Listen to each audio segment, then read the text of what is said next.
A follow-up to the points you made during the rally would be, you probably have seen some conservatives on cable TV saying Republicans didn't blame Bernie Sanders, for example, when Steve Scalise was shot by the man who used to volunteer for Sanders' campaign. Why do you think it's fair game now to blame the president of the United States, Trump, for what's going on with the shootings that happened? He speaks oftentimes in dog whistles, and now they're bullhorns. When his crowds start chanting, "Send them back," he doesn't say anything. He sits back and he laughs. When someone in his crowd says, "Shoot an immigrant," he should denounce it. That's what Senator McCain did when they tried to go after Obama and basically said, no, that is cowardly, because we are a country of exchanging ideas and trying to make the country better. So it doesn't matter what part of the political spectrum you are, the thought of exchanging smart ideas to move us forward, that is what we expect from our Congress and from our president. We expect leadership of unity.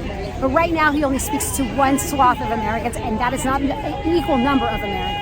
And when folks say, well, no one blamed Bernie, it's because Bernie and the Democrats and a bipartisan Congress in the House, bipartisan Congress actually passed gun reform and is right now stagnant because Mitch McConnell refuses to put it up for a vote. And this is where every single American, regardless of political stripe you are, let the senators decide how they stand. Let them have a vote. And then let them have the consequences of their members that voted them in, because that is what a democracy is. And Voto Latino wants to see the background check bill passed then? That's what they're advocating for at this time, that the House passed? We want to make sure there's a background check. Close to close to 75% of Americans believe that, regardless if you're a gun owner or not. This is just sensible. The fact that we can't use semi-automatic weapons to go hunting because it hurts an animal, but we're okay on using it on human bodies,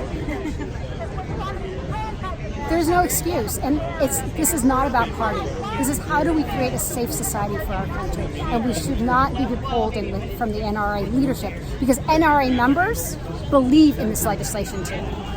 Yeah, and the Democrats, when they had supermajority under Obama, they didn't do the automatic weapons ban. I've asked lawmakers, why didn't you guys prioritize that and push it through? I think that the challenge is that there were so many things that were broken, that were inherited. There's so much time. And I think that there were missed opportunities, not just on that, but comprehensive immigration reform, also under Bush, absolutely.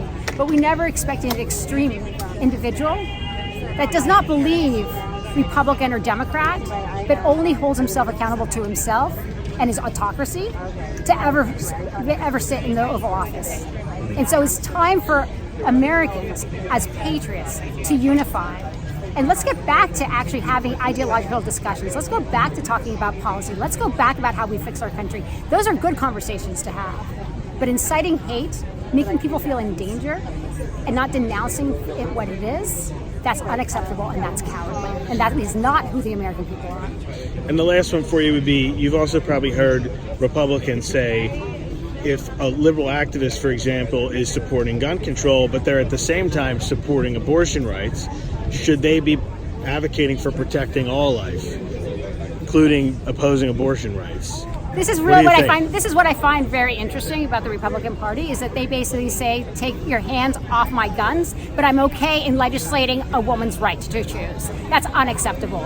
We are not 50% of the human race. We are literally 100%, and we are smart enough. We have agency over our body to make life decisions. And how dare the government try to say something otherwise?